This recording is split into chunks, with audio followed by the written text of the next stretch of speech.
Ça faisait partie de mes rêves et celui-là, il est fait. Le sujet le plus important, en tous les cas, ce qui me paraît être essentiel, c'est quelle est ta philosophie de vie. Qu'est-ce qui fait que je me lève le matin et je vais travailler avec le sourire et j'ai envie d'y aller.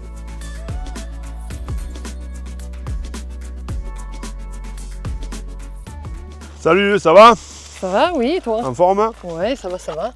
Bon, bienvenue chez moi. Eh ben ouais, écoute, merci de m'accueillir dans ces belles vignes, dans ce beau territoire, Ouais, qui change un peu de l'Auvergne quand même. ça change de l'Auvergne. Ouais. Ça change de l'Auvergne, ouais. Donc là, on est dans le cru de la Livinière. C'est le seul cru du Languedoc-Roussillon. Et raconte-moi, tu fais quoi alors dans les vignes aujourd'hui? Mais là, je suis en train de... j'étais de passage puisqu'on est en semaine off. Donc je venais goûter en fait. Bien venir se ressourcer un peu ici avant de reprendre une grosse saison. Hein. Voilà. Ben, hâte de découvrir ça avec toi alors. Voilà.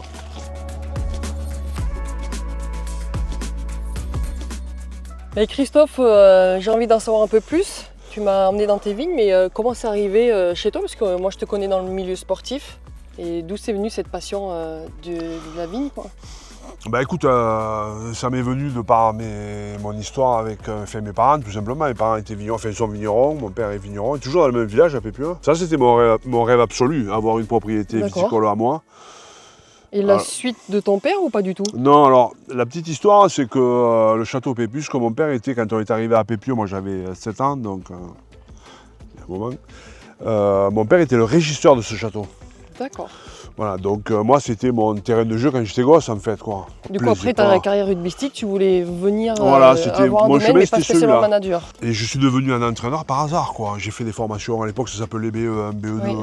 Et en fait ça m'a pris de passion. Comment tu bâtis un groupe, comment tu défends un territoire, comment tu remportes des victoires, etc. C'est ça qui me passionnait en fait. J'ai pris les pros en 2002 à Castres, mais toujours j'avais en tête de racheter ou de reprendre un domaine viticole, quoi. Le choix de passer entraîneur, est-ce que ça t'a bousculé un peu dans tes choix de reprendre un domaine ou c'est venu petit à petit?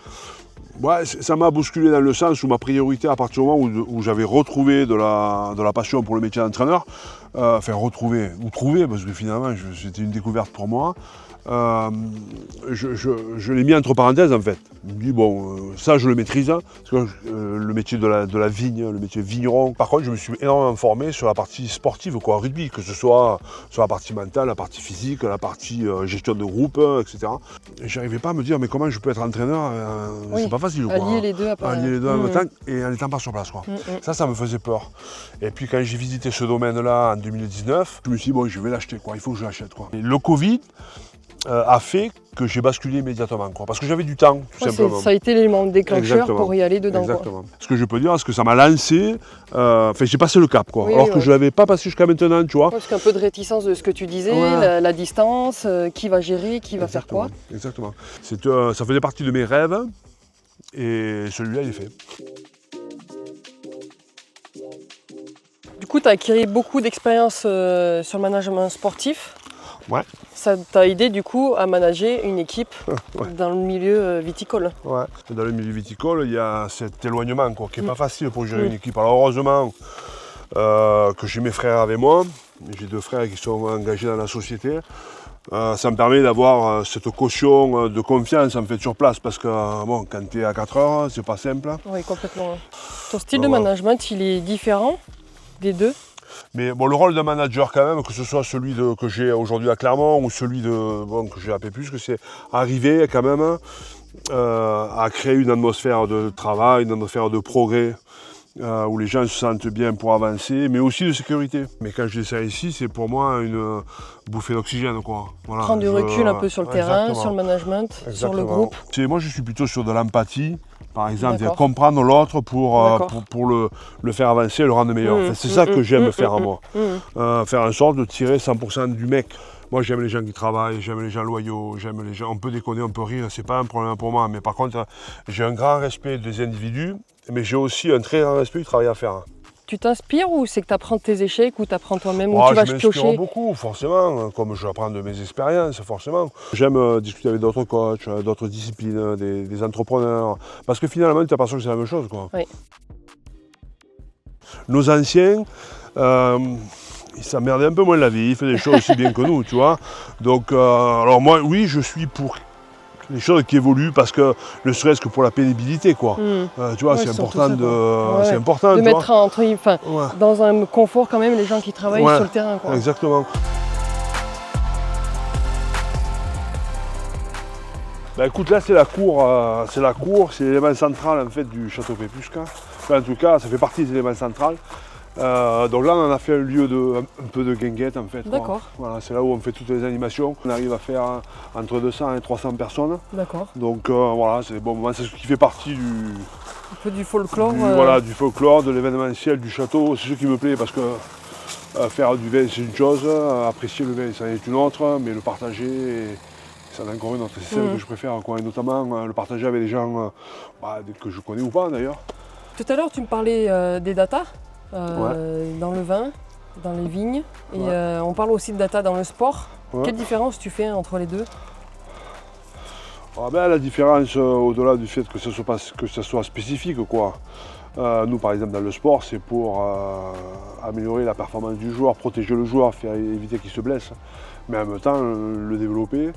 Dans le milieu dans tous les cas du bien, viticole, c'est un lien aussi, mais c'est plus précis, tu vois, c'est être plus précis, économiser les gens, notamment la pénibilité du travail. Mais bon, nous, on n'est pas encore prêts à ça, quoi. Et plus tard, t'aimerais ou ça fait partie des choses qu'on veut mettre en place, tu vas pas plus vite que la nature. Donc quand je suis arrivé ici, on m'a dit il faudra que tu apprennes à être patient. Et je ne suis pas patient, moi. Et bon, je dis c'est des grandes phrases, ça encore. Mais en fait, c'est la vérité. C'est-à-dire que tu as un millésime, le millésime il est très bon, le millésime d'après il n'est pas bon, parce qu'il manque d'eau, parce qu'il y a trop d'eau, parce que tu ne peux rien y faire. Rien y faire, tu attends le millésime d'après. Et ça, c'est des choses qui sont inconfortables, quoi.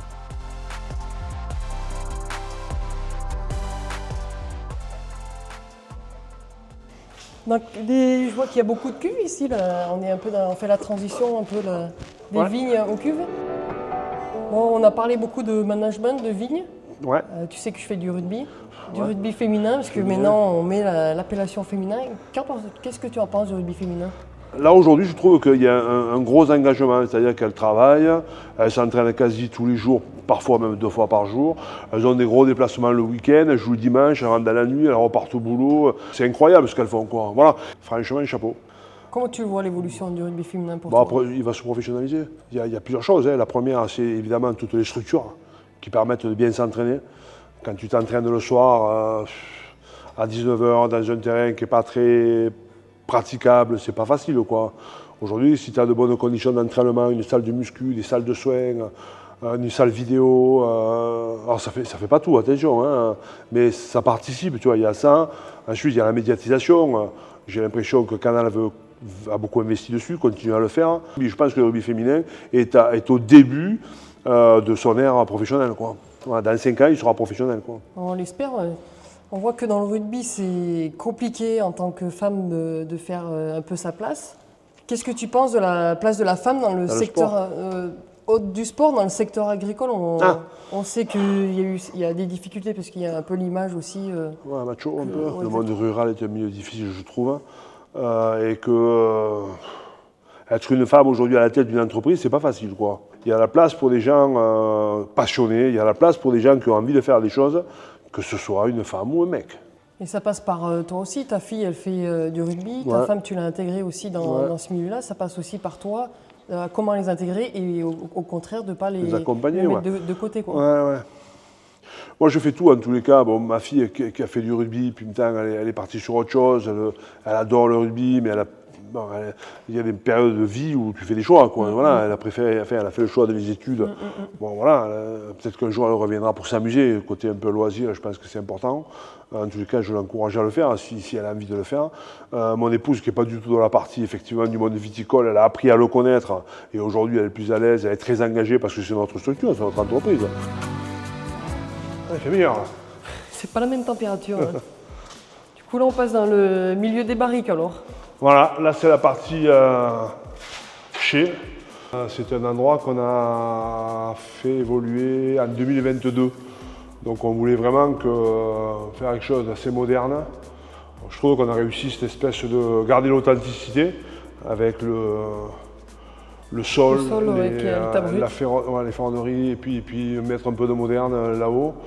Donc ça c'est un peu l'image de marque de Pépus quand même, quoi. On est sur la tradition, on respecte ce qui s'est passé avant, mais on amène des choses un peu nouvelles. Que toi, dans ton carrière de manager, tu as apporté des choses nouvelles aussi pour les joueurs, surtout dans la notion de transmission de l'après du rugby en fait. Ah ouais, la reconversion tu parles? Ouais, de la reconversion.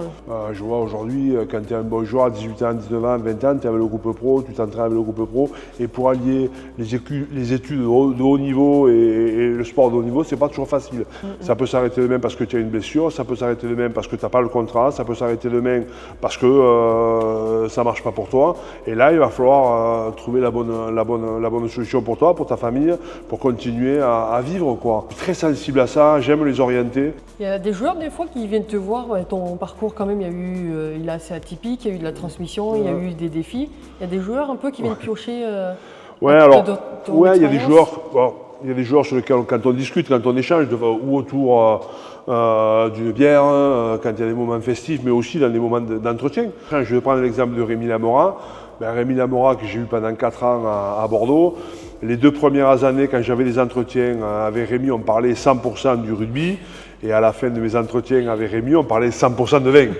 Tu vois, plus les relations sont importantes avec les joueurs, plus le joueur se sent valorisé, mieux il est et plus il donne en fait.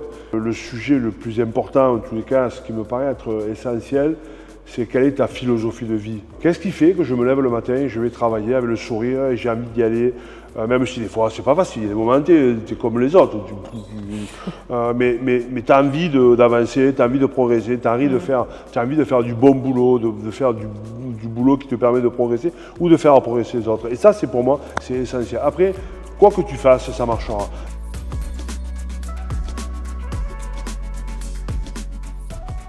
Bon, mais en tout cas, merci Christophe pour cette visite, pour ces moments d'échange aussi et sortir un peu du contexte sportif. Merci d'avoir visionné cet épisode, j'espère que ça vous a plu. Pour le prochain épisode, on se rendra chez le joueur du Castres Olympique, Gauthier Doubrère. N'oubliez pas d'aller voir tous les épisodes de la web-série sur la chaîne YouTube de New Holland et surtout, je compte sur vous de commenter et de partager la vidéo. À bientôt!